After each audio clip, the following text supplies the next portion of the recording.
Co-powered by Techno। अब IDF की बारम और हिराम ब्रिगेड कमांडर्स के साथ बनाया गया वॉर प्लान। मतलब समझाएं बहल सर, ये हाईएस्ट लेवल ऑफ अलर्ट का मतलब क्या है? यानी आप फुल स्केल वॉर के तहत ही इस तरीके की तैयारी करते हैं? देखिए, वेरियस अलर्ट स्टेटस होते हैं जिसमें हाईएस्ट ऑप अलर्ट जो रहता है उसमें पायलट्स इवन कॉकपिट के अंदर बैठे होते हैं रेडी तैयार कि अगर अटैक करना है या कोई दुश्मन का जहाज आता है या कोई दुश्मन की टेरिटरी में जाके अटैक कर रहा है तो बिल्कुल तैयार बैठे होते हैं पायलट्स कॉकपिट के अंदर इंटरसेप्शन के लिए भी और अटैक के लिए भी। तो ये वो वाली स्टेज पे आ चुके हैं। लेकिन इधर मैं आपको 2-3 चीजें बताना चाहूंगा जो एयरफोर्स के ऑपरेशंस में होती हैं। सबसे पहले आता है कि एयर डिफेंस अलर्ट, यानी कि उनकी तरफ से दुश्मन की तरफ से जो जहाज आए, मिसाइल्स आए, वेपन सिस्टम्स आए, रॉकेट्स आए। अब जैसे सुनने में आया कि फादी 1 और 2 रॉकेट जिनकी रेंज जो है 80 से 100 किलोमीटर है इस्तेमाल किए गए इस 400 रॉकेट के अंदर जो फायर किए गए थे, रॉकेट्स और मिसाइल जो फायर किए गए लेबनान से। तो अगर इन्होंने इतना हाई स्टेट ऑफ अलर्ट रखा है और उसके अंदर आयरन डोम जो है एक बहुत महत्वपूर्ण स्थान प्ले करता है। आयरन डोम की कैपेबिलिटी मैं बहुत जल्दी बता देता हूँ। उसकी अलग अलग बैटरीज होती हैं जो चारों तरफ इजराइल में स्प्रेड है। हर बैटरी के 3 से 4 लॉन्चर हैं और हर लॉन्चर से 20 के करीब मिसाइल्स को फायर किया जा सकता है, इंटरसेप्शन मिसाइल्स को।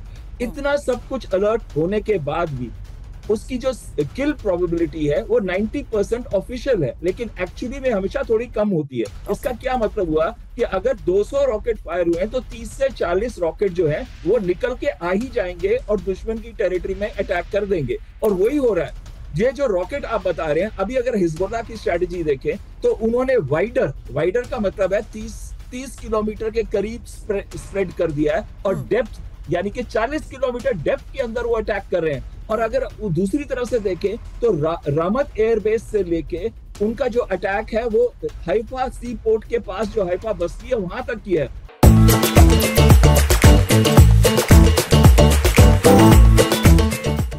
रामत एयरबेस उनका बहुत इंपॉर्टेंट एयरबेस है। क्यों है? कमांड एंड कंट्रोल है, F-16 फाइटर है, अपाचे हेलीकॉप्टर है, C-130 है वहां पे। और साथ साथ में वहां पे है मोस्ट इंपॉर्टेंट उनकी मेंटेनेंस कंट्रोल सेंटर।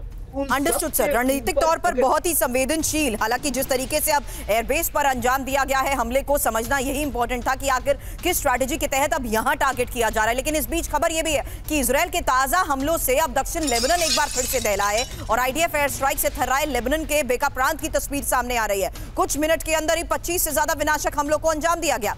लितानी नदी से लगे इलाकों में यह भीषण बमबारी हुई है। हिजबुल्लाह के ठिकानों को नेस्तनाबूद करने का दावा किया जा रहा है।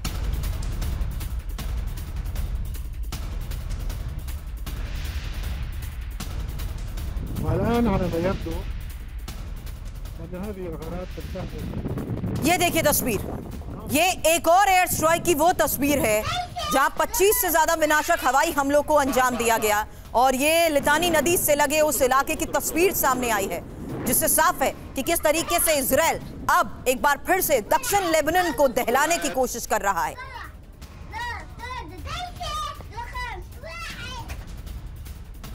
हकीकत यह है कि लेबनान में ही लगातार इजराइल अटैक्स को अंजाम दे रहा है। एक और खबर है, बेरूत पर बमबारी के बाद दूसरे शहरों पर घातक हमलों को लेकर यह खबर सामने आई है और ये दक्षिण लेबनान के कई शहरों को टारगेट करने को लेकर खबर समझिए, जहां सिडोन, नबातिये, बिंत जेबल में कई जगहों पर हमले को लेकर खबर आई है और रिहायशी इलाके हैं ये, और रिहायशी इलाकों के बीच बमबारी से मची दहशत की ये तस्वीर देखिए।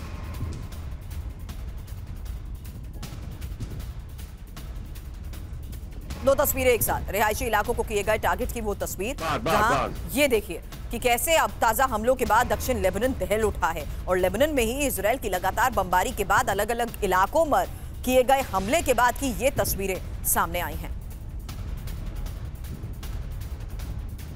इस साइकिल ऑफ वायलेंस के तहत जिस तरीके से हमलों को अंजाम दिया जा रहा है, अब एडवाइजरी तक बाकायदा जारी करनी शुरू हो चुकी है।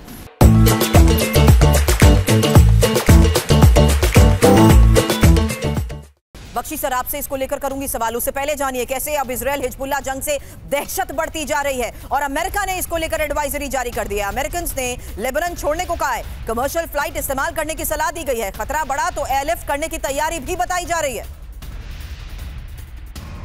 अभी तक अमेरिका कोशिश कर रहा था कि ये लड़ाई एस्केलेट ना हो, खासकर हिजबुल्लाह के साथ। हाँ, हिजबुल्लाह पे इजराइल अल्टीमेटली काबू पा लेगा, बहुत नुकसान कर देगा, लेकिन बड़ी भीषण लड़ाई हो सकती है, क्योंकि मैंने बताया कोई 2 लाख के करीब तो उनके पास रॉकेट्स, मिसाइल्स वगैरह हैं।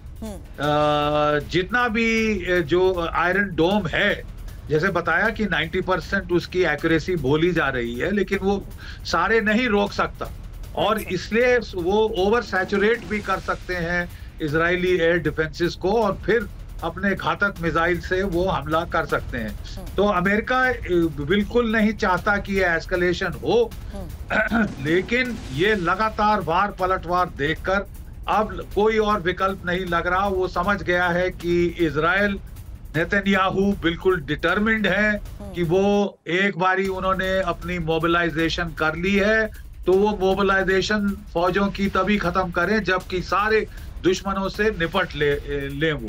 तो इससे दोनों के बीच में एस्केलेशन होने का फुल स्कोप चांसेस हैं। पहले 300 रॉकेट फायर कर रहा था प्रतिदिन हिजबुल्लाह, अब लेटेस्ट हमले में 400 रॉकेट्स फायर किए हैं उन्होंने। जो है हाइफा का बेस, रामोन का एयर बेस टारगेट किया है, और उनके कमांड एंड कंट्रोल सेंटर्स को भी टारगेट कर रहा है। इस वार पलटवार से डेफिनेटली एस्केलेशन होगी, जो मेरे ख्याल में ग्राउंड इन्वेजन तक भी जा सकती है। इसके लिए जायज है कि अमेरिका ने इस तरह की वार्निंग अपने सिटीजन्स को दे दी है कि वो जल्दी से लेबनान छोड़ दें, और जरूरत पड़ने पे उनकी एयर इवैक्यूएशन भी की जाएगी। अमेरिका नहीं रोक पाया है इजराइल के पलटवार को, और बिल्कुल एस्केलेशन होने का चांस बहुत ज्यादा बढ़ गया है। एस्केलेशन का चांस इसका तक बढ़ चुका है Bakshi sir. Co-powered by Techno।